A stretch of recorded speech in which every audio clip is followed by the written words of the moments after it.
लेखक की मेज से विकास कुमार झा का नमस्कार। आज मैं बिहार की कुछ ऐसी उज्जवल व्यक्तित्वों की चर्चा करूंगा जिनके बारे में जानना ज़रूरी है। बिहार की राजधानी पटना में 3 ऐसी व्यक्तित्व हुई जिनके लिए मेरा असीम आदर और सम्मान रहा है। इनमें एक हैं हिंदी के अमर लेखक स्वर्गीय फणीश्वर नाथ रेणु की पत्नी श्रीमती लतिका रेणु, जिन्होंने रेणु जी के लेखन को अपने समर्पण और त्याग से सदैव संजीवनी दी। करुणामयी और स्नेहमयी श्रीमती लतिका रेणु मेरे लिए मातृवत थीं।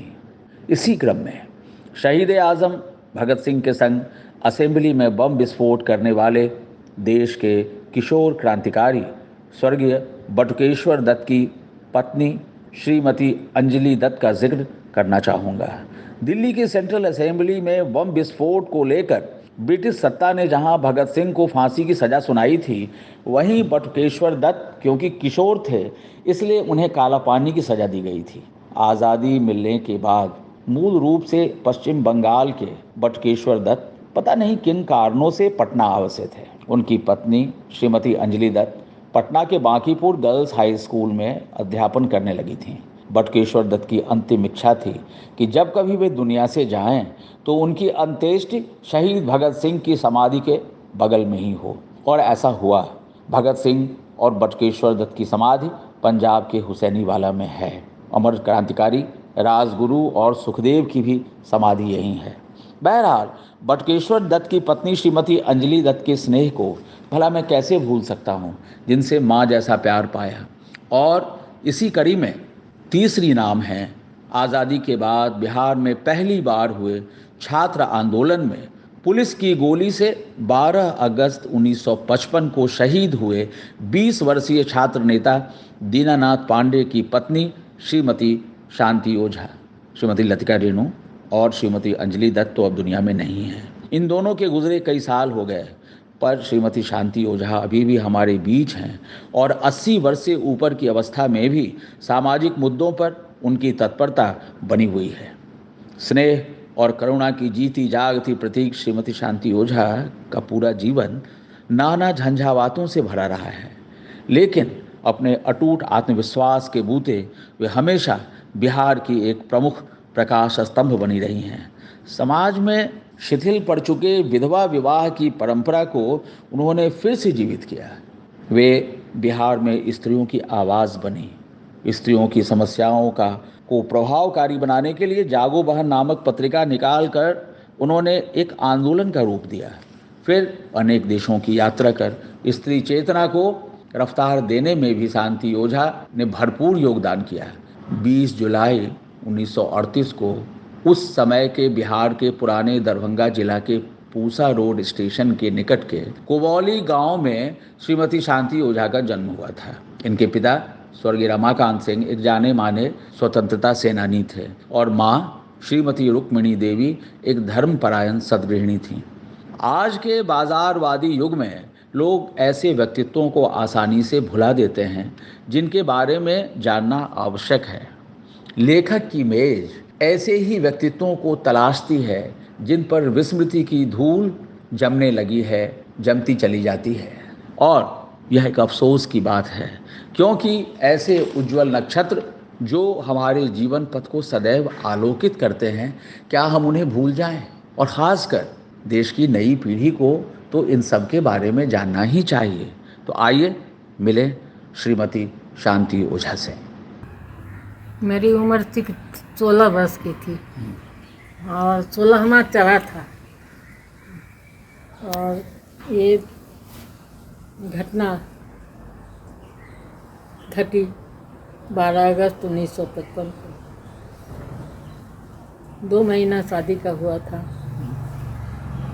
सोचिए परिवार के लिए क्या सदमा लगा होगा, कैसा हम लोगों को, हमारे माँ बाप को क्या महसूस। पहली लड़की मैं थी और पढ़ने में अच्छी थी तो पढ़ाने में भी बाबूजी को रुचि था।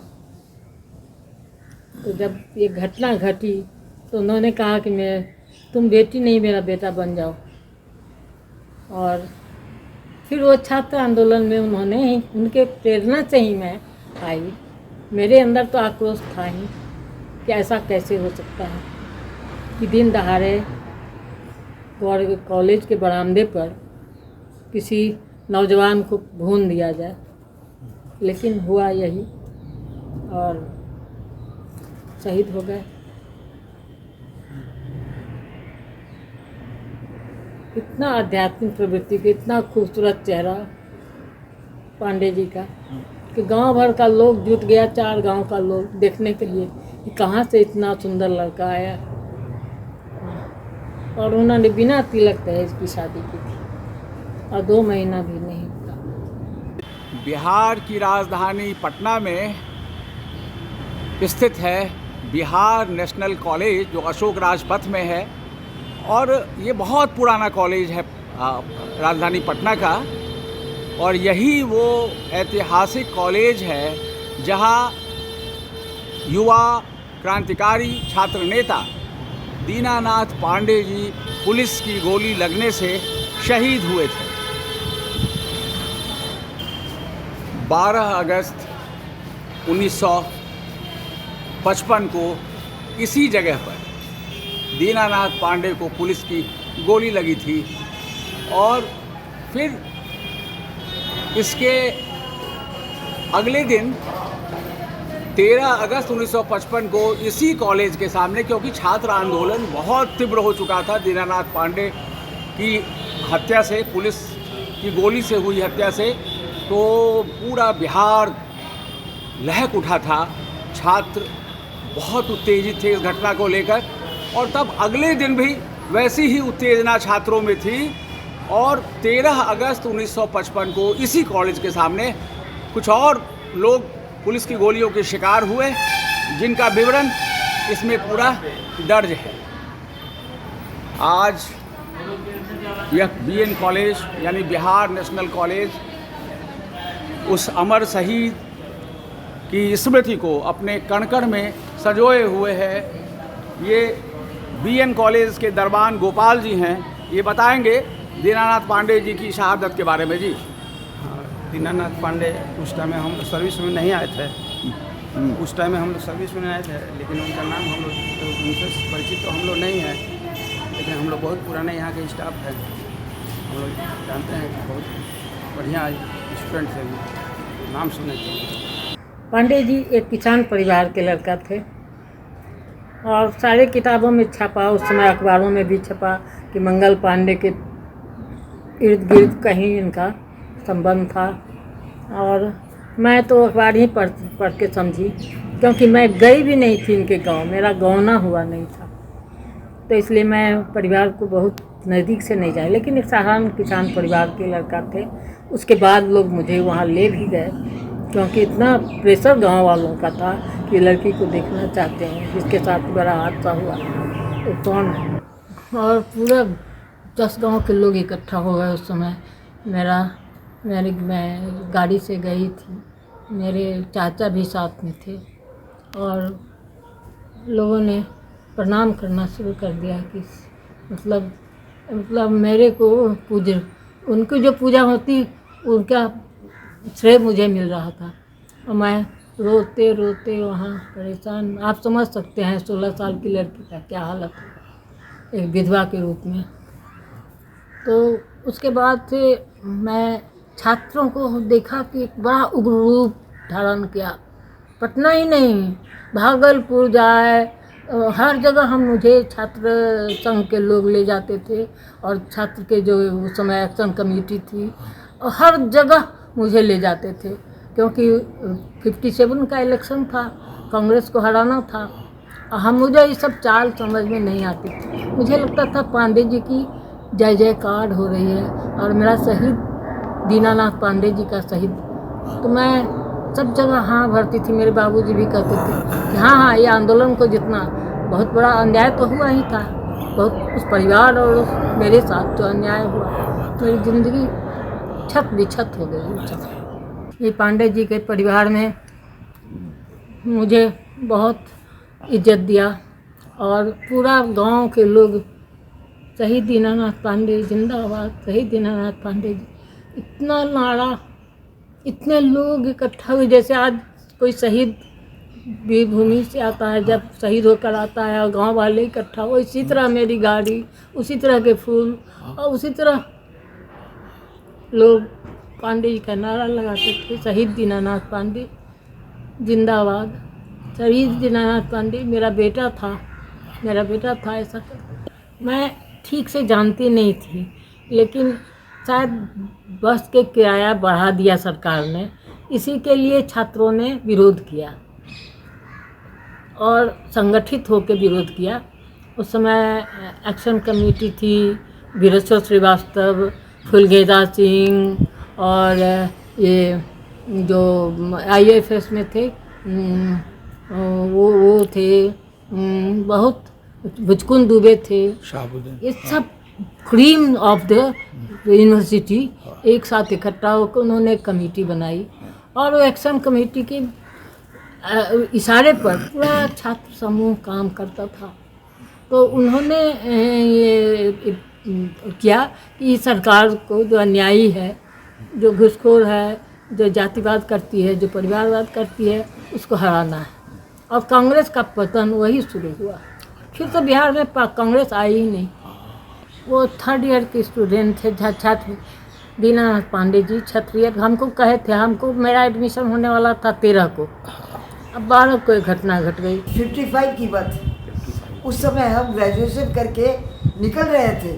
4 साल का था हमारा, इंटरमीडिएट में 2 साल और 2 साल ग्रेजुएशन में। तो हम निकल रहे थे और शांति हो जाए उजले साड़ी में और सामने पल्ला, और शी वॉज प्रेग्नेंट थी और वो आई पढ़ने के लिए। घटना घटी। बाबूजी मेरे फर्स्ट लड़की मैं थी, पागल हो गए, पागल होके एकदम पोखरा है वो गांव का, वहीं से मेरा ये हुआ। अब क्या बकते हुए बेले हमको आके पकड़ लिए, मेरा बेटी नहीं तो आज से तो बेटा बन जा, तू रोएगी नहीं तो रोएगी नहीं तो रोएगी नहीं। वो अटपट बोलते थे। गांव में थी उस समय? गांव में, मेरे गांव में। और सारा सामान तैयार की थी माँ। बोले बोलिए ना क्या हुआ। हम लोग समझते नहीं थे, समझे नहीं कि कुछ बोल ही नहीं पा रहे थे। देखे भी नहीं, उस समय टीवी का इतना प्रचार घर घर नहीं था, तो जानते भी नहीं थे। तो समझिए कि 12 बजे घटना यहाँ हुई, चाहे 12 बजे 2 बजे BN कॉलेज के बरामदे पर सुनते कि फुलगेदा सिंह जो नामी समाजवादी थे, छात्र नेता, वो अपने कंधा पर लाद के लाश को पीछे ले गए, जहाँ आज स्मारक बना हुआ है। स्मारक आप देखेंगे बहुत सुंदर मैंने बनवा दिया, अपना 2-4 गहने बेच के मैंने स्मारक बनवा दिया। और वही परमिशन गवर्नर से मिला, क्योंकि यूनिवर्सिटी में कॉलेज के कैंपस में आप किसी का स्मारक का बरामदे पर नहीं बना सकते हैं। दोनों जगह स्मारक है, जहाँ गिरे थे और जहाँ इनको लाश रखा गया, दोनों जगह स्मारक बना हुआ है और लिखा हुआ है छात्र नेता शहीद दीनानाथ पांडे। और बड़ा बढ़िया उसमें एक कविता, आप नाम सुने होंगे उनका, परमानंद दोषी, उनकी कविता है, ज्वाल किसी की कविता उन्होंने ली है, ज्वाल बनकर फिर मैं आऊँगा, अगर हो सके तो जवाब रखना, मेरी लहू रायगां हो न जाए, मेरी लहू का ख्याल रखना। दीनानाथ आज गिरे तुम्हें हो गए 12 रोज, मैं पिता तर्पण करने आई हूँ अश्रुनीर से, कि इनकी कविता है। नागार्जुन जी के, नागार्जुन जी बहुत लिखे थे, क्योंकि ज़्यादातर उस समय कम्युनिस्ट छात्र समुदाय कम्युनिस्ट पार्टी से ओरिएंटेड थे और वो लोग बड़े आंदोलनकारी अच्छे होते हैं। आज भी उनका स्ट्रेटजी कि खराब भले ही हो गया हो, वो लीडर नहीं रहे, लेकिन बड़ा बढ़िया से नेतृत्व किया था उन्होंने छात्र आंदोलन। और हर स्टेशन पर जहाँ मैं रुकती थी वहीं पर छात्र समुदाय कहाँ से हजारों हजार खड़ा होकर नारा लगा ले, शहीद दीनानाथ पांडे जिंदाबाद, शहीद दीनानाथ पांडे जिंदाबाद, शहीद छात्र एकता जिंदाबाद, छात्र नारा लगाने लगते थे। मेरा कलेजा पुलकित हो जाता था। वो मेरे पिताजी ने कुछ ज़मीन बेचा और मेरी पढ़ाई का खर्चा जन जमा कर लिया, और मेरा तो एडमिशन हो चुका था, हॉस्टल में सीट भी अलॉटेड था मगध महिला में, तो मैं उसी सीट पर 15 रोज के बाद आ गई। और सीट के आने के बाद कुछ दिन के बाद मुझे मैं आईए का इम्तहान दिया। आईए में मेरा सबसे अव्वल नंबर आया पटना यूनिवर्सिटी में, सबसे फर्स्ट। तो वाइस चांसलर को आश्चर्य लगा। उस समय तो बहुत लोग इंटरेस्टेड थे, गवर्नर से लेके नेहरू जी आए, आप जानते होंगे, लॉन में नेहरू गांधी मैदान में नेहरू जी आए, छात्रों ने जूता फेंका, बहुत सारा बातें हुई और कहने की बात नहीं है, लेकिन गो बैक नेहरू इतना हमको याद है। हमको छात्र का एक डेलीगेशन नेहरू जी से मिलने गया था, उसमें 5 थे, मुचकुंद दुबे थे और ये मुचकुंद दुबे थे और वीरेश्वर श्रीवास्तव थे और ये जो एक मोहम्मदन थे जो फिजिक्स में IFS में थे, शहाबुद्दीन साहब थे। हाँ, ये लोग 5 आदमी का कमेटी बना और नेहरू जी से मिलने का बोले कि हम केवल 5 छात्र से मिलेंगे। तो उसमें मैं भी, मुझे भी ले गए लोग। तो मुझे तो ज्ञान ही नहीं कि क्या हो रहा है। नेहरू जी के हमारे बाबा देखते थे कि फॉर्चून लाइन किसके हाथ में तेज है, तो मैं नेता नेहरू जी का केवल फॉर्चून लाइन देख रही थी कि प्राइम मिनिस्टर। मैं उतना समझ नहीं पा रही थी कि ये नेहरू जी से मिल सकती हूँ मैं, ऐसा कैसे हो सकता है। तो मेरे लिए आश्चर्यजनक बात था। तो मुझे लोगों ने मिलाया, फिर उन्होंने सब बड़ी मुश्किल से शांत किया छात्रों को, और फिर भी शांत नहीं हुए छात्र। उसके बाद आंदोलन चलता रहा, कंटिन्यू किया 57 में, फिर 62 में वही टेम्पो के साथ 62 में हुआ। अब 57 में हुआ तो जानते हैं गवर्नमेंट धराशायी हो गई, महेश बाबू हार गए, सीडी बाबू रह गए, लेकिन एक और थे गिरिडीह से कौन थे, वो हार गए, बड़े बड़े मिनिस्टर हार गए। उस समय छात्रों ने इतना संगठित काम किया इलेक्शन में कि कांग्रेस गवर्नमेंट धराशायी हो गई। और छात्र संगठन ने उसी समय सोचा कि छात्रों के नाम पर एक शहीद दीनानाथ पांडे जी के नाम पर एक लाइब्रेरी, एक हम ट्रस्ट बनाएंगे। तो मुचकुंद दुबे का दस्तखत आज भी मेरे पास है। मुचकुंद दुबे हैं, सैयद शहाबुद्दीन हैं, वीरेश्वर श्रीवास्तव हैं, सबका दस्तखत किया हुआ है। और वही लोग रजिस्ट्रेशन भी करवाए ये ट्रस्ट का। उसी ट्रस्ट के नाम पर आज लाइब्रेरी में 17,000 किताबें हैं। उसी शहीद दीनानाथ पांडे जी के नाम पर ही मैंने वो लाइब्रेरी का नाम रखा है। जब ये घटना हो गई तो मैं भी आशावादी थी, उस समय बहुत पॉजिटिव थिंकिंग था। तो मुझे तो हॉस्टल में ला दिया। कुछ दिन के बाद पता चला कि मैं गर्भवती हूँ और मेरे पेट में बच्चा है। तो मेरे मदर तो बहुत खुश हुए कि बच्चा होगा, लड़का होगा, बहन चलेगा, जो जानते हैं पौराणिक। लेकिन मुझे लगा कि इससे क्या कि मतलब हमको अपना काम करना चाहिए, इस बच्चे का भी परवरिश मुझे करना है। इसलिए मैं जोर से पढ़ी और छात्र आंदोलन में भाग लेते हुए मतलब रोज़ तीसरे दिन मैं सब जगह जाती थी, अररिया, पूर्णिया वाले, जहाँ लोग बुलाते, छात्र संगठन बुलाता था, वहाँ लोग मुझे ले जाते थे। और वाइस चांसलर थे डॉक्टर बालभद्र प्रसाद, उन्होंने कहा, प्रिंसिपल रमोलानंदी करी थी, तो उनको लिख दिया कि जहाँ भी छात्र आंदोलन में जाना, भाग लेना चाहेगी, ये जा सकती है। तो मुझे हॉस्टल से लोग ले जाते थे। मेरे चाचा, मेरे फादर साथ होते थे, लेकिन मैं जाती थी और वहाँ बताती थी कि मेरे साथ अन्याय हुआ है। और इस अन्याय का इतना प्रतिकार मेरे अंदर था कि मैं गवर्नमेंट गिर जाए, गवर्नमेंट चला जाए, ये सरकार रहेगी क्यों जब ऐसे नवयुवकों का जान ले लेती है। इतना बुद्धि था। तो इसका बड़ा असर होता था लोगों में। मेरा कॉलेज में सारे यूनिवर्सिटी में आईए में मेरा बेस्ट सबसे अच्छा नंबर आया। तो वाइस चांसलर बुलाए, गाड़ी भेज के, उनकी काली गाड़ी आई हॉस्टल में। मेरी प्रिंसिपल भी डर गई कि भाई वाइस चांसलर काहे बुला रहे हैं इसको। लेकिन बुला के बोले कि तुम एक इच्छा बोलो, तुम्हारा हम सब कॉपी देखे है। उस समय आप सोच सकते हैं, सारा कॉपी देखे हैं, तुम तो ब्रिलियंट लड़की हो। तो उन्होंने कहा कि तुम एक इच्छा व्यक्त करो। बलभद्र प्रसाद जी। हाँ, बलभद्र प्रसाद, कि तुम एक इच्छा व्यक्त करो, आज से तुम मेरी बेटी हो। मेरा एक बेटा ही था बनी, अब एक बेटी भी हो गई। तो उस समय की बात सोचिए। तो मैंने कहा कि मेरी बच्ची है छोटी, जो मेरी माँ के साथ है, 1 साल की 1.5 साल की है, तो 1 साल की भी नहीं थी शायद, स्मृति पांडे।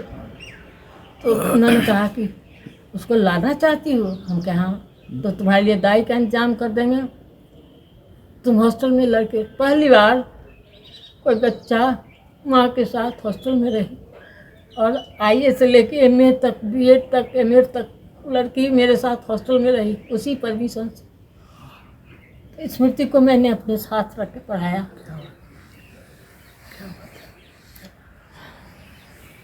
नहीं,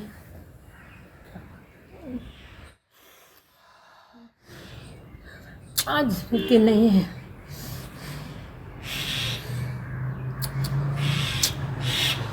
स्मृति पांडे, जो पांडे जी की एकमात्र निशानी थी, 2010 में गुजर गई, हमको छोड़ के चली गई, और मैं अकेली हो गई।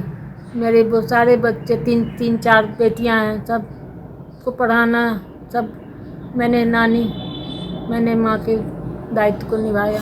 62 में BEd मैंने किया, और एक पब्लिक सर्विस कमीशन का इंटरव्यू निकला, तो मैंने अप्लाई कर दिया, और मैं उस कमीशन फेस की, और 4-5 कैंडिडेट थी।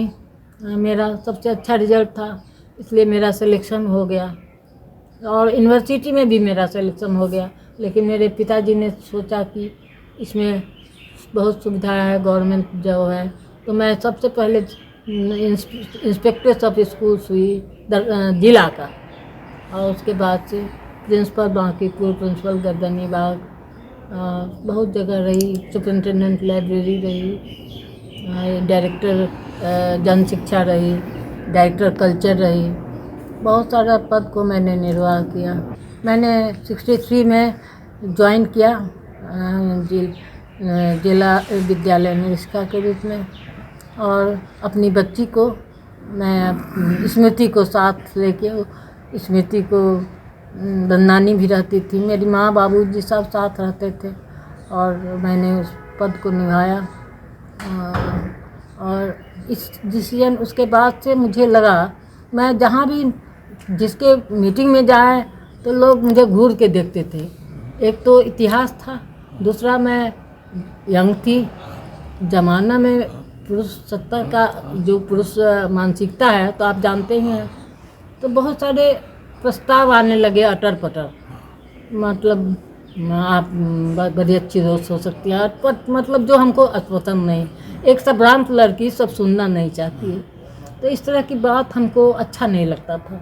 दूसरी चीज़ कि मैंने विधवा के रूप में अपने फुआ को देखा, विधवा के रूप में अपने मौसी को देखा, तो मुझे लगा कि ये जघन्य लाइफ है, इसलिए मैंने कोई गलती ही नहीं की, तो उसकी सज़ा मुझे क्यों मिलेगी। तो मुझे जब ये प्रस्ताव डॉक्टर ओझा की तरफ से आया, तारकेश्वर प्रसाद सिंह ओझा, तो मुझे अच्छा लगा कि चलो इसमें क्या है, मैंने गलती नहीं की। मैं 2 महीने के लिए शादी हुई, फिर दूसरा मैंने प्रैक्टिकल भी सोचा कि बच्ची है मेरी, एक तो मैं यंग हूँ, 16 साल 17 साल के चढ़ते चढ़ते मैं माँ बन गई। अब समझिए कि मेरी बेटी जब 17 साल की होगी तो मैं 30-34 साल की रहूँगी, तो 2 यंग लड़की का समाज जीने देगा? तो ये समाज तो जीने नहीं दे।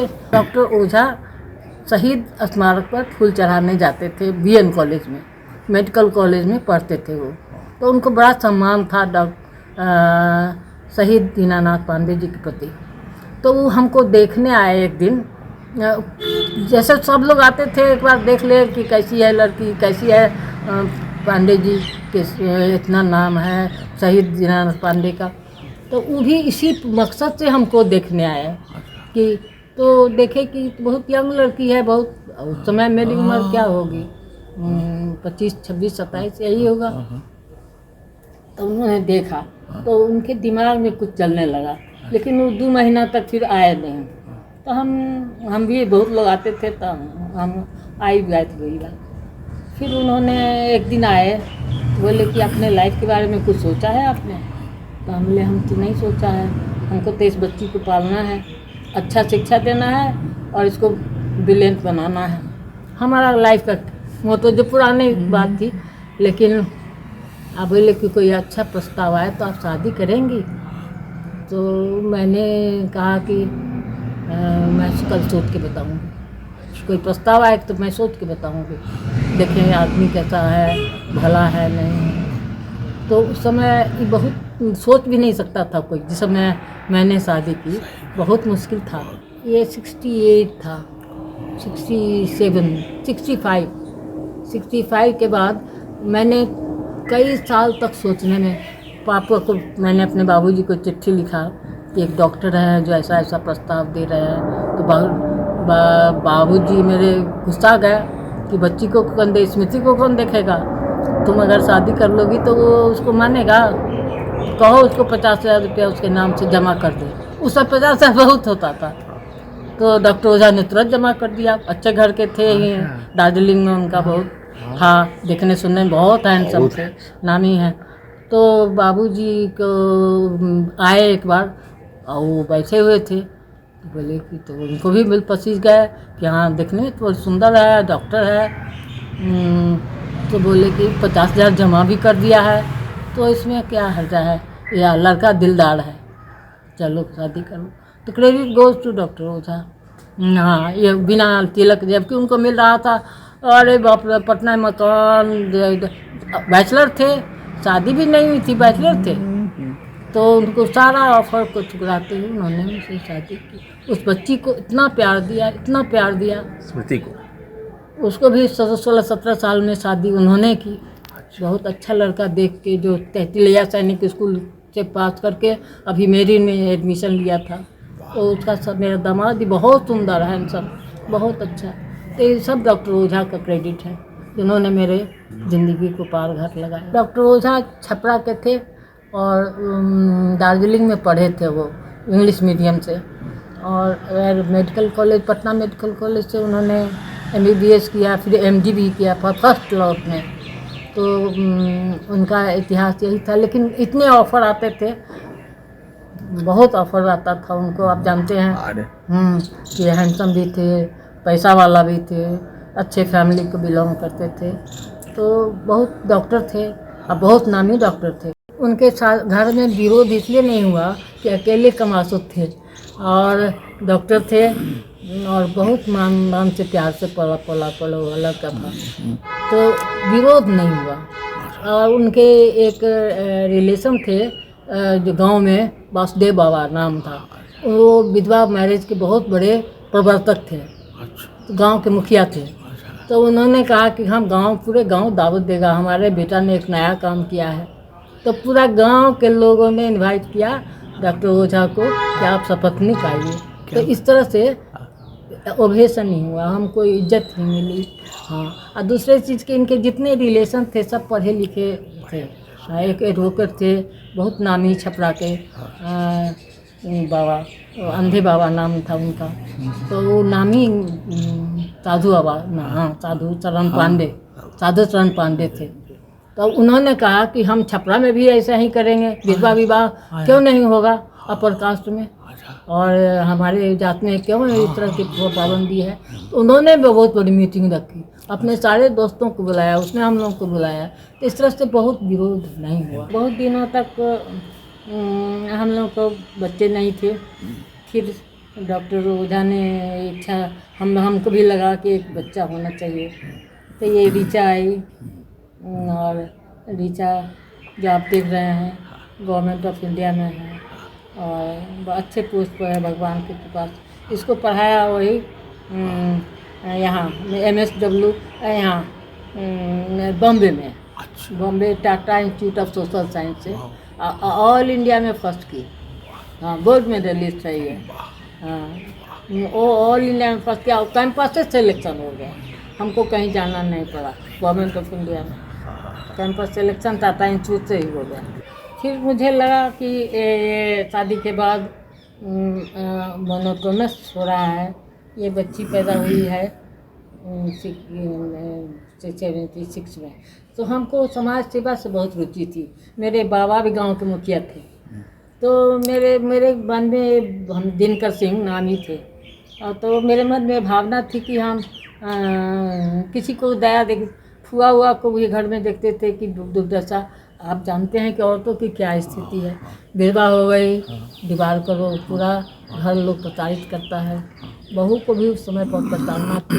सब देख के हमको बड़ा लगता था कि औरत के साथ ऐसा क्यों होता है जरूर। और थोड़ा हमारे चाचा एगो थे, वो नौजवान संघ बनाए थे, उसमें नई बात करते थे, उपन्यास वगैरह पढ़ती ही थी। तो मुझे लगता था कि ये सब अनर्थ क्यों हो रहा है परिवार में, औरत को बुरी नज़रिया से क्यों देखा जाता है, औरत को क्यों वैधव्य झेलना पड़ता है, या पति अगर नहीं प्यार किया या दूसरी शादी चर्चा कर लेता है। तो ये सब चीज़ देख के हमको बहुत अंदर से दुख लगता था। मैंने जब पांडे जी अपने चाचा, मेरे चाचा पढ़ते थे कैवेंडिश हाउस में, साइंस कॉलेज पे, तो मैंने यही चिट्ठी लिखा है एक बार चिट्ठी में कि फुआ, एक मेरी फुआ थी, उनके साथ इतनी प्रताड़ना क्यों होती है, विधवा हो गई हैं, पूरा घर का कपड़ा पोखरी पर जाके साफ करती हैं, और मुझे देख के बहुत दुख लगता है। मैं जब नौकरी करूँगी तो फुआ को साथ रखूँगी उस समय मैं। तो ये देख के पांडे जी को बहुत आश्चर्य हुआ कि भाई छोटी लड़की 15-16 साल की आज चाचा को ऐसा चिट्ठी लिखती। फिर जो भी प्रताड़ना होती थी घर में, चाचा को हम पोस्ट कार्ड में लिख देते थे। उस समय मैं नौकरी तो करती थी, लेकिन घर में तो महिलाएं जो है वो तो उसी तरह की न होंगी, वही मानसिकता की न होंगी जो समाज ने औरतों के साथ ट्रीट किया। तो मेरी मदर इन लॉ, मेरी जो अड़ोस पड़ोस डॉक्टर साहब की जो रिलेशन वहाँ रहती थी, वो सब हम कुलक्षणी या ये वो बोलती थी हमको। मैं बोलती थी कि कैसी है, मतलब अब अवहेलना की दृष्टि से देखती थी कि विधवा थी, आई कैसे घर में आ गई। एक तो वो, दूसरा डॉक्टर साहब भी को भी लगता था कि ज़्यादा टूर वूर में जाते थे तो कभी कभी ऑब्जेक्शन, जैसे रांची गए 5 दिन टूर करना था, हम भी तो सरकारी नौकरी थे, तो उनको ऑब्जेक्शन थोड़ा होता था। आकाशवाणी में भाषण देने के लिए बुलाए तो भी उनको ऑब्जेक्शन होता था। तो लेकिन अच्छी महिलाएं नहीं, सबसे बताने लगी मत जाओ। तो थोड़ा लगा हमको कि कहीं कहीं कसा रहे हैं, तो कसाना हमको बर्दाश्त नहीं होता। फ्रीडम आया, आई वांट फ्रीडम। तो हम उनको कहते थे कि हमको फ्रीडम चाहिए, हम अच्छे आदमी हैं, हम भले हैं, आपके मन में है अच्छे हैं तो छोड़िए दूसरे को जो बोलने दीजिए। तो बोलना ही बोल रहा था। पर जागो बहन मैंने बड़े दर्द भरे स्थिति में, एक तो घर में वैसी स्थिति थी, दूसरा डॉक्टर साहब तो जानते हैं आप, बहुत हैंडसम थे, बहुत हैंडसम थे, उनके पीछे लड़कियां मरती थी। तो स्वाभाविक था कि कुछ 1-2 रिलेशन भी डेवलप किया। तो मुझे बहुत अकेलापन महसूस हुआ। तब मैं सोची कि मुझे कुछ करना चाहिए अपने को भुलाने के लिए। हंगामा खड़ा करने से तो बेटर है कि अब तो लाइफ से बेटर हमने कोशिश की, अब बेटर क्या कर सकते हैं हम। तो चलो ये मैं कुछ काम लिखने का काम करूँ। तो मैंने अपने को डाइवर्ट किया। डॉक्टर साहब से रिलेशन एज इट इज रहा, लेकिन रिलेशन के बावजूद बच्चा भी गोद में है, हम लोग प्यार भी करते थे और मैं दोनों मिलके रहते भी थे साथ में। लेकिन मैंने कुछ काम चाहिए हमको, और उनको वो भी कहे कि अब तुमको फ्रीडम है, तुम हमको फ्रीडम दो, हम तुमको फ्रीडम दे रहे हैं, तुम अपना काम करो, तुमको काम में मन लगता है करो, लिखना चाहती हो लिखो। 2-3 कविता मैंने आर्यावर्त में छपा, जिसमें गंगा बाबू नागार्जुन साहब आए मिलने। तो वो सब देख के उनको लगता था कि कुछ लिखना जब कर सकती है तो करो। तो मैंने परमिशन लेके हम कहा कि थोड़ा पैसा दीजिएगा, आप बहुत कमाते हैं। तो उन्होंने कहा कि 10,000 से ज़्यादा नहीं देंगे। हमको 10,000 में उसमें छप जाता था। तो 10,000 5,000 अपना लगा देते थे, पे हमको मिलता ही था। तो लगा के बिना एडवर्टीजमेंट का हम 75 अंक 80 अंक निकाला। हाँ, हमने शुरू किया 90 में शुरू किया जागो बहन, और 1913 तक चलाया। 2013 तक। हाँ।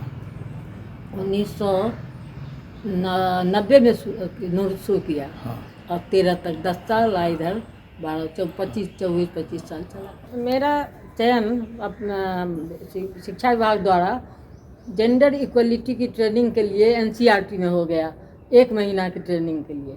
तो मैं 1 महीना का ट्रेनिंग लेने यहाँ NCERT में हॉस्टल में थे गवर्नमेंट की तरफ से।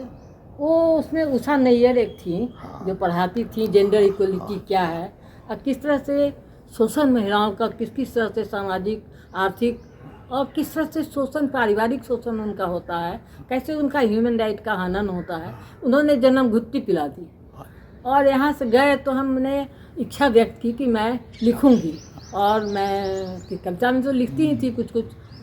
तो मुझे एक लक्ष्मेश्वर दयाल थे जो मैं चीफ सेक्रेटरी, तो उन्होंने कहा कि देखो तो गवर्नमेंट सर्वेंट हो, तुम पत्रिका नहीं निकाल सकती हो, तुम एक काम करो गवर्नर की वाइफ को और मुख्यमंत्री की वाइफ को पैटर्न बना दो। तो मैंने दोनों को चिट्ठी लिखा और दोनों की तरफ से एग्रीमेंट आ गया कि मैं जागो बहन का पैटर्न होने को तैयार हूँ। तो मुझे बल मिल गया और मेरा पहला अंक जो था वो हाथों हाथ बिका। पहला अंक जो जागो बहन का था, चूँकि गवर्नमेंट सर्वेंट मेरा पांडे जी का इतिहास भी और मैं एक नया काम कर रही हूँ कि जागो बहन अपने आप में एक क्रांतिकारी नाम था। जागो बहन नामकरण अपने आप में हुआ। गायत्री परिवार में मैं ट्रेनिंग के लिए गई थी हरिद्वार और वहीं पर शांति कुंज में ये भावना आई कि जागो बहन नाम रखें। उस समय आप जानते हैं शंकर दयाल भाई मेरे बहुत, जितेंद्र भाई, जितने साहित्यकार थे उन ग्रुप में मैं थी। सब लोगों ने 200 नाम सुझाए, लेकिन ये गायत्री परिवार का दिया हुआ अंदर से भोर में मुझे लगा गुरुदेव ने एक नाम दिया है जागो बहन। तो गुरुदेव समझिए कि श्री राम शर्मा जी का दिया हुआ ये नाम है जागो बहन। और उसी समय वो भी महिला जागरण पर बहुत काम किया उन्होंने अनेक। तो ये ईश्वरीय प्रेरणा है जागो बहन, ये ईश्वरीय प्रेरणा है। 95 में वर्ल्ड कॉन्फ्रेंस चाइना में हुआ था बीजिंग में, तो बिहार से नाम मांगा गया एक। तो मैं तो अभी ट्रेनिंग करके आई थी जेंडर इक्वलिटी पर, मेरा नाम गया और वहाँ से UNO से एक्सेप्ट हो गया। खर्चा भी जाने आने का UNO ने दिया। मैं बीजिंग में अटेंड कर गई। फिर जो बीजिंग अटेंड किया है उसको था रिव्यू सेशन कि 5 साल में सरकारों ने कमीशन बैठाया नहीं किया, विमेन कमीशन बनाना था और बहुत सारी चीज़ें काम करनी थी, वह सरकार ने किया। ये लेके मुझे अमेरिका में जाना था। तो UNO की तरफ से ऑफर आ गया कि जो अटेंड किए हैं बीजिंग उनमें से सब अमेरिका रिव्यू सेशन में जाए। मुझे फीडबैक था ही, फीडबैक मैं ले ली और फीडबैक लेके मैं अमेरिका भी चली गई अपने दोस्तों के साथ। दिल्ली वाली साइड उषा नैयर, ये थी कमला भसीन, मोहिनी गिरी, सब मेरी दोस्त पति बन गई थी उस समय, क्योंकि नेशनल सेमिनार जितने होते थे बिहार गवर्नमेंट मुझे ही भेजती थी। और उस समय जानते थे विमेन मूवमेंट का एक जोर था। 95 में वर्ल्ड कॉन्फ्रेंस हुआ, 2005 में अमेरिका गई, मैं मनीला गई। Women in politics, why not in politics women, औरतें पॉलिटिक्स में क्यों नहीं आती है, नहीं आने से क्या क्या हानि है। सारा जन्म घुट्टी मनीला में पिला दिया। फिर मैंने लिखना शुरू किया, जागो बहन में सब बातें आती थी तो लोगों को अच्छा लगता था कि ये काठमांडू गई, बांग्लादेश गई, 10 कंट्री, चाइना गई, रूस गई, बहुत जगह सरकार के पैसे पर मैंने जागो बहन के माध्यम से मैं गई और मुझे बुलाहट भी हुआ। मेरी दिनचर्या, मैं थोड़ा योगा की तरफ प्रेरित हूँ और मैं जानती हूँ कि उम्र सबकी होती है, इतना ज्ञान है। मेरी उम्र 85, मैं इंटर की हूँ और मुझे थोड़ा सुबह में योगा करती हूँ, पढ़ नहीं पाती हूँ। अभी 2 महीना पहले 2 हफ्ता पहले मेरा ऑपरेशन हुआ है आँख का, कटर का, इसलिए मैं आपसे चश्मा में, काला चश्मा में मिल रही हूँ। मुझे दुख है इस बात का। तो मैं थोड़ा बहुत जो मेरी पुरानी दोस्त हैं उन लोगों से चैट करती हूँ। अभी भी मैं कानूनी सलाह फ़ोन से देती रहती हूँ और 10 दिन में 3-4 केस पटना से आता है कि हमारे साथ ये दिक्कत है, हमारा पति छोड़ दिया, हमारा पति दूसरे के साथ इंटेगल है। जीवन में जितना दूसरों को मदद कर सकते हो, इससे संतोष बहुत होता है। दूसरों को जो लाभ हो, लेकिन आपको लाभ बहुत होता है, आत्मशक्ति बढ़ती है। यही आध्यात्म है, मैं समझती हूँ। जागो बहन जब निकलता था, लोग हमें बुलाते थे, तो जिस घर में हम लोग जाते थे सलाह देने के लिए, उनको ये सब गाना सुनाते थे। जाही को की बेटा जन्मे, ताही को की बेटिया, दूरंगा नीतिया, काहे कैलिए बाबूजी दूरंगा नीतिया। बेटा के जन्म पर बाजला बधैया, हमार बेरिया, काहे सुपली मौनिया, हमार बेरिया। यही सब गाते थे। गंगा की कसम, जमुना की कसम, ये ताना वाना बदलेगा, तू खुद को बदल, तू खुद को बदल, तभी तो जमाना बदलेगा। तुम चुप रह कर जो सहती रहे, तो क्या ये जमाना बदला है। तुम बोलेगी मुँह खोलेगी, तभी तो जमाना बदलेगा। तुम बोलेगी मुँह खोलेगी, तभी तो जमाना बदलेगा। मैं बिहार की लड़की महिला हूँ और बिहार के समस्तीपुर ज़िले के पूसा रोड के पास, पूसा के पास कुवौली ग्राम, दिघरा कुवौली कहते हैं, वो मेरा गांव है। मैं वहीं की पैदा हुई और वहीं तक गांव के स्कूल में पढ़ी हूँ और वहीं पर हाई स्कूल तक पढ़ी हूँ। फिर उन्होंने प्राइवेट से मैं मुजफ्फरपुर में पढ़ी हूँ कुछ दिन। पिताजी माताजी का नाम? मेरे पिताजी का नाम रामाकांत सिंह और मेरी माँ का नाम रुक्मिणी देवी और मेरे नाना का नाम भागवत त्रिवेदी, मेरे बाबा का नाम अंबिका सिंह। तो ऐसे ऐसे करके मेरा जन्म एक किसान परिवार में, गरीब परिवार में हुआ। मैं स्कूल भी जाती थी तो चप्पल टूट जाता था, तो कई दिन पैदल भी जाती थी। तो गरीब परिवार की लड़की थी। मेरी माँ हम सबके लिए बहुत बड़ी एक इंस्पिरेशन है और शुरू से रही हैं। जब बचपन से मैं ग्रो कर रही थी तो किसी भी कार्य में, कोई भी कार्य, मतलब स्कूल के कार्य से लेकर घर के कार्य, हर समय वो हमारे साथ खड़ी थी। चाहे वो बहुत बिजी होंगी, स्टिल मम्मी शाम में, रोज़ शाम में हमारे साथ बैठती थी और मैं दिल की भड़ास, चाहे गाना गाना, डांस करना, मतलब she used to be always there for me. ये तो मैंने बचपन से देखा है कि कभी भी हो, शाम में मम्मी को टेंशन लेकर मम्मी बैठो मेरे साथ, और दिल की बात जिस हद तक कह सकते थे वो मम्मी को हम कह सकते थे। As a friend, as a friend भी थी, एज अ गाइड भी थी, डांटती भी थी काफ़ी पढ़ाई लिखाई को लेकर। And she always had that thing कि you have to become something of your own. तो ये जो प्रेरणा थी कि खुद से कुछ करो, खुद से कुछ बनो, वो मम्मी की शुरू से थी, क्योंकि she herself had been a self made person. तो मम्मी का हमेशा से था कि इवन इफ कि तुम एक डॉक्टर की बेटी हो, कुछ हो, बट अपनी आइडेंटिटी हमेशा बनाना। ये मम्मी के अलावा मुझे मतलब that way she was very inspiring all my life. This was the thing कि खुद से बनो, खुद से करो, वो चीज़ें थी मम्मी की। और I think that way she has been real inspiring mother. Like mother is a mother, you know, माँ होती है, माँ का कोई वो नहीं होता। बट ये मैंने ज़रूर पाया कि my mother was always an inspiring force for me for ever. मेरे ग्राम में एक प्रगतिशील पुस्तकालय है और मैं बहुत दिन तक उसका संचालन करती थी। मैं ही अकेली पढ़ी लिखी लड़की थी गांव में, पढ़ी लिखी मतलब 9th में थी। तो मेरे बाबा मुखिया के करीब थे, तो उन्होंने कहा कि पुस्तकालय को जाके 1 घंटा देखो। तो मैं देखती थी उसको, बहुत किताबें थी, वहीं से बहुत किताब मैंने पढ़ा। तो मैं चाहती हूँ कि मेरे जागो बहन के दौरान मैंने बहुत किताब, अमेरिका गई, रूस गई, सब जगह से मैंने महिला जागरण पर किताबें लाई। तो वीमेन स्टडीज़ का बहुत बड़ा सेंटर मेरे जागो बहन में है। मैं उसको चाहती हूँ कि मैं गांव मरने के पहले मैं अपने गांव प्रगतिशील पुस्तकालय में वो वीमेन स्टडी सेंटर, जो महिला किताबें हैं महिला जानकारी की, तो वो सारी किताबें मैं अपने गांव में 17,000 किताबें मैं भेज दूँ और सारा अलमीरा के साथ। एक रूम ज़रूरत पड़ेगा तो भी बनवा दूँगी, क्योंकि रिटायर की हूँ तो कुछ पैसा तो है मेरे पास। तो ये मेरी अंतिम इच्छा है कि अभी वो पुस्तकालय जागो बहन कार्यालय में ही है और महिलाएं रिसर्च के लिए भी आती हैं, वहाँ भी रिसर्च के लिए जाएंगी जिनको किताब की ज़रूरत है।